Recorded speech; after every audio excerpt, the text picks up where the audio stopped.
आपण मानक स्वागत मोर यूट्यूब चैनल रे। आज आम कथा हेबो एक रोमांटिक हार्ट टचिंग गुड़िया मूवी फास्ट लव विषय रे, जहाँ ए रविवार 7 वर्ल्ड टेलीविजन प्रीमियर हेबाकू जाउछि। एही मूवी रे हीरो अछंती शैलेंद्र एवं हीरोइन अछंती दिव्या। ए दुइंको केमिस्ट्री देखिकी मने पड़िबा कॉलेज टाइम रो fast love memory. Fast love कहानी तो रोमांटिक थिबा साथी रे एटा अछि इमोशन सेपरेशन पेन आउ ट्रू लव रो फील।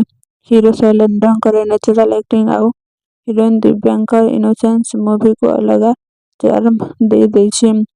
म्यूजिक साइड रे मध्य बैकग्राउंड स्कोर आउ सॉन्ग सुपर लागे मानंकु फ्रेश फील दे जीवन। स्टोरी सिंपल किंतु हार्ट टचिंग आउ एंडिंग रे इमोशनल ट्विस्ट आपण मानंकु छाड़ी जीवा स्पीचलेस। सो बंधु मिस करिवे नाही ए रविवार विलंब 6:30 रे जी सार्थक चैनल को ऑन करंतु आउ देखिबाकू भूलंतु नहीं।